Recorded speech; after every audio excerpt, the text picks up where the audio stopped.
ಓಂ ಶಾಂತಿ. ನಿಮಗೆ ಅಪಾರ ಖುಷಿ ಇರಬೇಕು. ನಾವೀಗ ಹಳೆಯ ವಸ್ತುವನ್ನು ಬಿಟ್ಟು ಮನೆಗೆ ಹೋಗುತ್ತೇವೆ, ಮತ್ತೆ ಹೊಸ ವಸ್ತ್ರವನ್ನು ಹೊಸ ಪ್ರಪಂಚದಲ್ಲಿ ತೆಗೆದುಕೊಳ್ಳುತ್ತೇವೆ.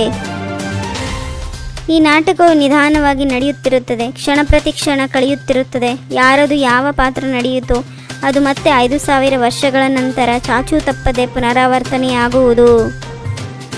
ನಾಟಕದ ರಹಸ್ಯವನ್ನು ಯಥಾರ್ಥವಾಗಿ ತಿಳಿದುಕೊಳ್ಳುವುದಿಲ್ಲವೋ ಅವರು ನಾಟಕದಲ್ಲಿದ್ದರೆ ಪುರುಷಾರ್ಥ ಮಾಡುತ್ತೇವೆಂದು ಹೇಳುತ್ತಾರೆ. ಅವರು ಶ್ರೇಷ್ಠ ಪದವಿಯನ್ನು ಪಡೆಯಲು ಸಾಧ್ಯವಿಲ್ಲ. ಸ್ವಯಂ ಭಗವಂತನೇ ಬಂದು ತಮ್ಮ ಪರಿಚಯವನ್ನು ಕೊಡುತ್ತಾರೆ. ನಾವು ಯಾರಾಗಿದ್ದೇನೆ, ಹೇಗಿದ್ದೇನೆ ಎಂದು ಪರಿಚಯ ಸಿಕ್ಕಿತು ಅಂದ ಮೇಲೆ ತಂದೆಯಿಂದ ಆಸ್ತಿಯನ್ನು ತೆಗೆದುಕೊಳ್ಳಬೇಕು ಮತ್ತು ಪಾವನ ಆಗಬೇಕಾಗಿದೆ.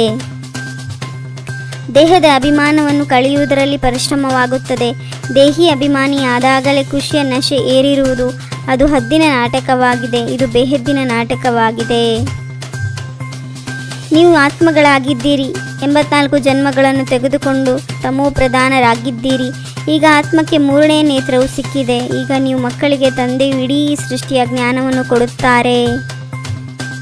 ಯಾರು ಆರಂಭದಿಂದಲೂ ಬರುತ್ತಾರೆಯೋ ಅವರದೇ 84 ಜನ್ಮಗಳಿದೆ. ಯಾರು ಬಹಳ ಚೆನ್ನಾಗಿ ಓದಿ ಶ್ರೇಷ್ಠ ಪದವಿಯನ್ನು ಪಡೆಯುವರೋ ಅವರು ಬೇಗನೆ ಬರುತ್ತಾರೆ.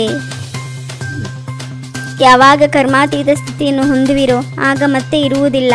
ಕರ್ಮಾತೀತರಾಗುವುದಕ್ಕಾಗಿಯೂ ನೆನಪಿನಲ್ಲಿರಬೇಕು. ಇದರಲ್ಲಿ ಬಹಳ ಪರಿಶ್ರಮವಿದೆ. ಈ ವಿದ್ಯೆಯು ಮತ್ತೆ 5000 ವರ್ಷಗಳ ನಂತರ ಪುನರಾವರ್ತನೆಯಾಗುವುದು. ಇದು ಮಾಡಲ್ಪಟ್ಟ ನಾಟಕವಾಗಿದೆ. ತಂದೆಯು ನಾವು ಆತ್ಮಗಳಿಗೆ ಓದಿಸುತ್ತಿದ್ದಾರೆ. ಆತ್ಮ ಅವಿನಾಶಿಯಾಗಿದೆ, ಪಾತ್ರವು ಅವಿನಾಶಿಯಾಗಿದೆ. 84 ಜನ್ಮಗಳ ಪಾತ್ರವು ಆತ್ಮನಲ್ಲಿ ನಿಗದಿಯಾಗಿದೆ. ಮತ್ತೆ ಅದೇ ಪಾತ್ರವನ್ನು ಅಭಿನಯಿಸುತ್ತೀರಿ. ಇದಕ್ಕೆ ಸೃಷ್ಟಿ ಎಂದು ಹೇಳಲಾಗುತ್ತದೆ. ಅವಶ್ಯವಾಗಿ ಪಾವನರಾಗಬೇಕು, ಇದೇ ಚಿಂತೆ ಇರಬೇಕಾಗಿದೆ. ಕರ್ಮ ಮಾಡುತ್ತಲೂ ತಂದೆ ನೆನಪಿನಲ್ಲಿರಬೇಕಾಗಿದೆ. ನೀವು ಒಬ್ಬ ಪ್ರಿಯತಮನ ಪ್ರಿಯತಮೆಯರಾಗಿದ್ದೀರಿ.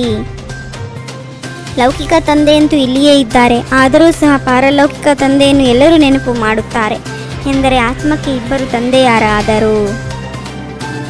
ಇದು ರಂಗಮಂಟಪವಾಗಿದೆ. ಅದರಲ್ಲಿ ಈ ಚಂದ್ರ ನಕ್ಷತ್ರಗಳೆಲ್ಲವೂ ದೀಪಗಳಾಗಿವೆ. ಸೂರ್ಯ ಚಂದ್ರ ನಕ್ಷತ್ರಗಳು ಎಲ್ಲರಿಗೆ ಸುಖವನ್ನೇ ಕೊಡುತ್ತವೆ. ಆದ್ದರಿಂದ ಇವಕ್ಕೆ ದೇವತೆಗಳೆಂದು ಹೇಳುತ್ತಾರೆ. ಒಳ್ಳೆಯ ಕಾರ್ಯವನ್ನು ಮಾಡುವವರಿಗೆ ಇವರು ದೇವತೆಯ ಸಮಾನರೆಂದು ಹೇಳುತ್ತಾರಲ್ಲವೇ. ವಾಸ್ತವದಲ್ಲಿ ದೇವತೆಗಳಂತೂ ಸತ್ಯುಗದಲ್ಲಿದ್ದರು, ಎಲ್ಲರೂ ಸುಖ ಕೊಡುವವರಾಗಿದ್ದರು. ಸತ್ಯುಗದಲ್ಲಿ ಒಂದು ಧರ್ಮ ವಿನಃ ಮತ್ಸ್ಯಾವ ಧರ್ಮವೂ ಇರುವುದಿಲ್ಲ. ಉಳಿದೆಲ್ಲ ಧರ್ಮದ ಆತ್ಮಗಳು ಮುಕ್ತಿಯಲ್ಲಿ ಹೊರಟು ಹೋಗುತ್ತಾರೆ. ಧರ್ಮಸ್ಥಾಪಕರಂತೂ ಕೇವಲ ಧರ್ಮಸ್ಥಾಪನೆ ಮಾಡುತ್ತಾರೆ, ಯಾರನ್ನು ಮುಕ್ತಿ ಮಾಡುವುದಿಲ್ಲ. ಶಾಂತಿಧಾಮ ಸುಖಧಾಮದಲ್ಲಿ ಕರೆದುಕೊಂಡು ಹೋಗುವುದಿಲ್ಲ. ಶ್ರೇಷ್ಠ ಪದವಿಯನ್ನು ಪಡೆಯಲು ತಂದೆಗೆ ಸಂಪೂರ್ಣ ಸಹಯೋಗಿಗಳಾಗಬೇಕಾಗಿದೆ. ಕುರುಡರಿಗೆ ಮಾರ್ಗವನ್ನು ತೋರಿಸಬೇಕಾಗಿದೆ. ಬೇಹದ್ದಿನ ಗಡಿಯಾರವನ್ನು ಸದಾ ನೆನಪಿನಲ್ಲಿಟ್ಟುಕೊಳ್ಳಬೇಕಾಗಿದೆ. ಯಜ್ಞದ ಸಂಭಾಲನೆ ಮಾಡಲು ಸತ್ಯ ಬ್ರಾಹ್ಮಣರಾಗಬೇಕಾಗಿದೆ.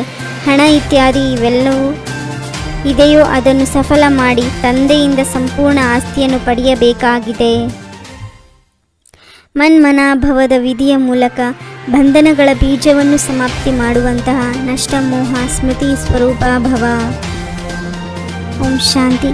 21 ಜನ್ಮಕ್ಕಾಗಿ 21 ಪರಮಾತ್ಮನ ಮಹಾವಾಕ್ಯವನ್ನು ಆಲಿಸಿ ತಮ್ಮದೇ ಆದಂಥ ಈ ಚಾನಲ್ಗೆ ಲೈಕ್ ಮಾಡಿ, ಶೇರ್ ಮಾಡಿ, ಸಬ್ಸ್ಕ್ರೈಬ್ ಆಗೋದನ್ನು ಮರೆಯಬೇಡಿ. ಓಂ ಶಾಂತಿ.